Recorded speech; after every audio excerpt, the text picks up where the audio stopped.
my name is Jenniffer Botte, and I did my IBR on The Westing Game by Alan Raskin. I chose this book because I read it when I was in 5th or 6th grade, and it was my favorite then, so it always stayed in my mind. So when I had the opportunity to do this project, I knew that was the book that I wanted to focus on. So,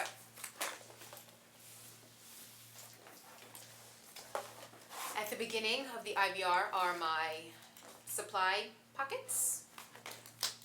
Lots of supplies for this project. I have an introduction page. Would you like me to read the page? Okay. So the book is about the book is a mystery. And so I'll just go ahead and read it. Sam Westing found dead. Local millionaire and founder of the Westing Paper Products Corporation was found dead in his home.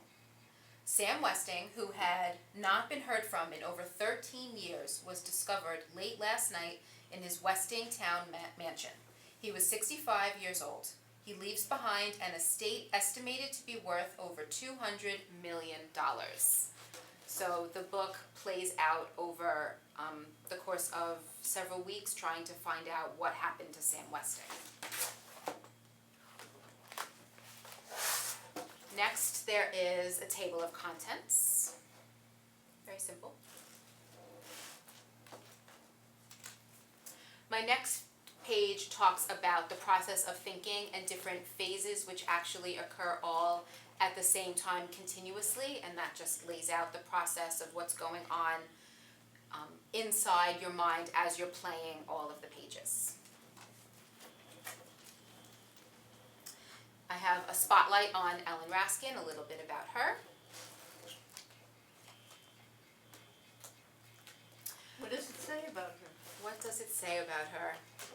It talks about her life. It mentions a little bit about her life when she wrote the book, and about some of her other books. If you're interested in, after reading The Westing Game and playing this book, if you're interested in further books that she has written, she also wrote The Mysterious Disappearance of Leon, Figs and Phantoms, and The Tattooed Potato, and Other Clues. You'll notice that at the bottom of this page there is a little envelope. Inside each little envelope, which you'll notice throughout the book, are little puzzle pieces.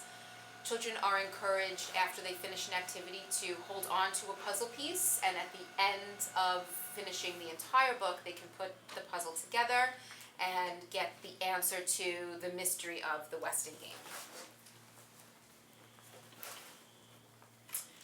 My first activity is a vocabulary challenge. Inside this envelope are pieces that look just like this with Velcro on the back, and there are 3 pages of definitions with corresponding vocabulary pieces over here, and children are encouraged to match the vocabulary with their definition. And every activity in the IBR is self-correcting, so children don't need to run to a teacher to find out if they got the correct answers. They have all of the answers themselves, and the solutions are listed here. And after they successfully finish this activity, they can take another puzzle piece. Inside, in the book, there is a lot about the people that live in this Westing apartment building. And one of the families who lives in the building runs a Chinese restaurant that lives there. So I thought it was fun to include some recipes that you might find in a Chinese restaurant. So this activity would really just be more of an at-home activity. They could try out the recipes themselves. There's a few. There is ginger honey tea, chicken and vegetable egg rolls, fortune cookies, things that you might find. And after they do one or all of the recipes, they can take a puzzle piece.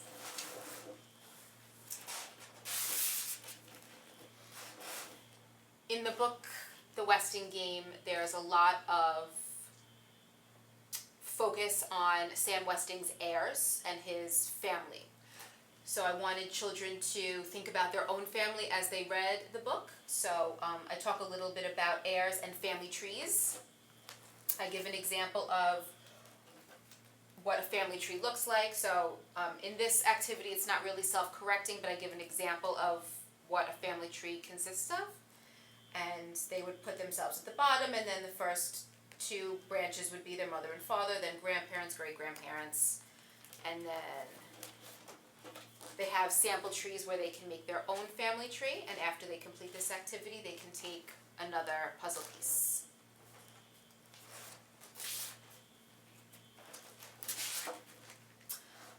I have a fun vocabulary word search, another way to reinforce all of the vocabulary that is throughout the book.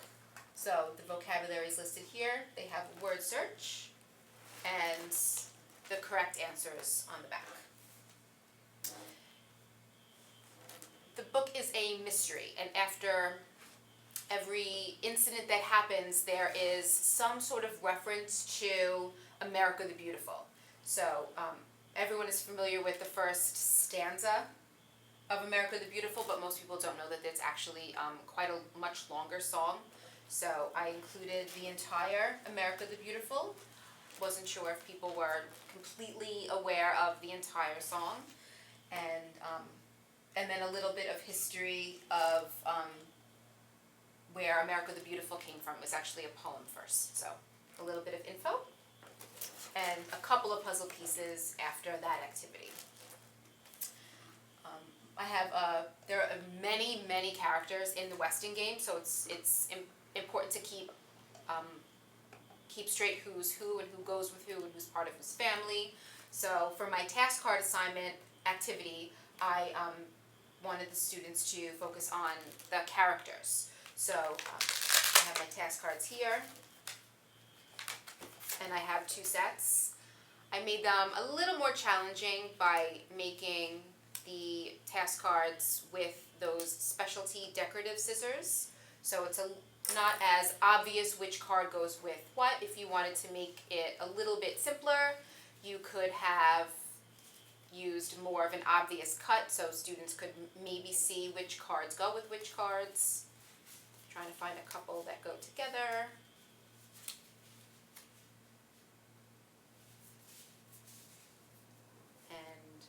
But the idea of task cards, just to give you an idea.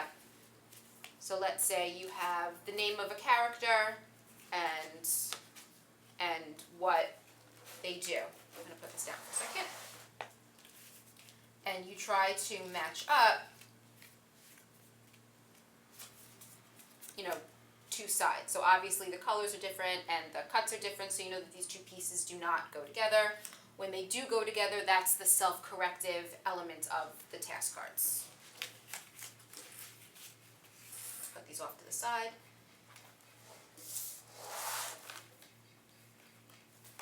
And after they complete the task cards, they get another puzzle piece.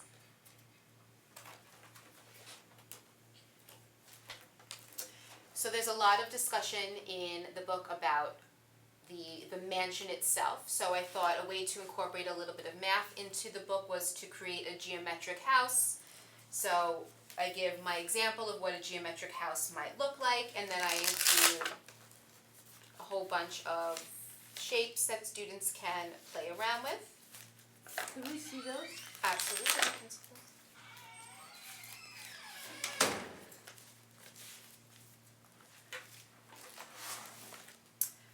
All sorts of geometric shapes, different size, triangles, squares, rectangles of all different sizes that I could think that students might be able to use to make their own house.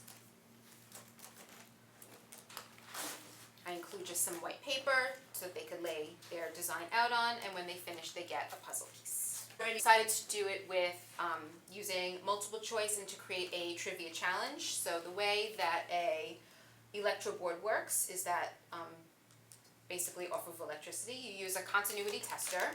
There are a bunch of different kinds. So when you use the continuity tester, as I said, one end goes, and then you know that it's the right answer when it lights up. So could you read the question? I and the absolutely answer? could read the question. So my first question is, why did Turtle bet she could stay in the Westing mansion for a long time? Was it because she wanted to prove she was brave, to earn money, or to impress a boy that she liked? So you would put, as I said, one part of the continuity tester on the question, and then you would choose your right answer. This is not correct. This is not correct. It was, in fact, to earn money, and I know that because the continuity tester lights up. So again, that's the self-corrective element.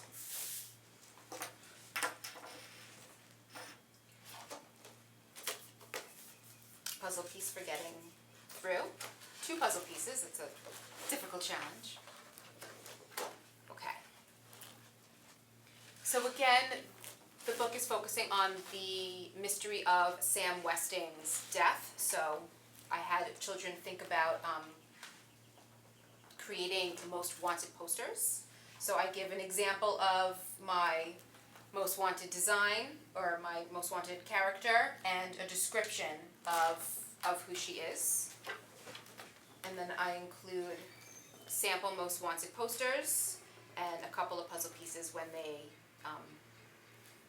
finish that activity. My next activity is a wraparound using synonyms, again focusing on the vocabulary throughout this book. It has string. You start with the word and then wrap around the correct synonym, and the self-corrective element is when you turn the page and then every string would wrap around and you would see that you got it correctly, and if something was incorrect, you would see that the lines would not match up. Could you give us an example of the synonyms? I sure can. Great. So one of the vocabulary words is accomplice, and I would look to the right-hand side and I would see that an accomplice would be matched with lots of pressure. You're going to edit this because I can't say disease. Conspirator. Thank you so much.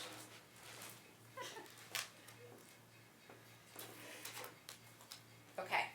So you picked some difficult words. I did. Well, the That's vocabulary in the book is quite challenging, so I have a few activities that focus on the vocabulary just to really reinforce it. So this is my Pick-a-Dot, and the way Pick-a-Dots work. Can you see this? The way Pick-a-Dots work is you have questions and multiple choice answers, and you use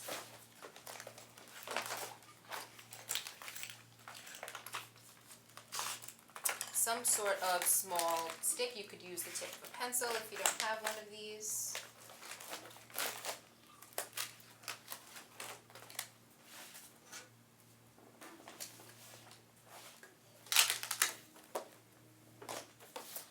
So the way Pick-a-Dot works is you have the question and 3 choices, and you decide. So my first question is, I am the lawyer heading the Westing estate.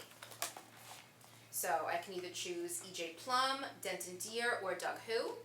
So let's say I choose Doug Who. So I put my stick in, and I go to pull out, and it does not come out. That's how I know my answer is incorrect.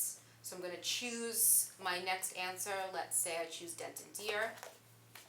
Again, it does not move.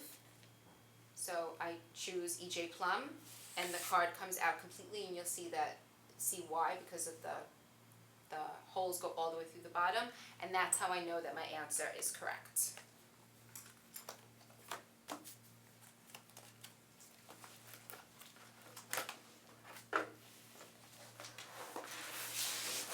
My next activity is You Be the Author, asking children to think about how they might end the book if they were in charge. I give an example of an alternate ending that I came up with, but I give them their own fancy paper to come up with an ending of their own choosing and a puzzle piece when they finish that activity.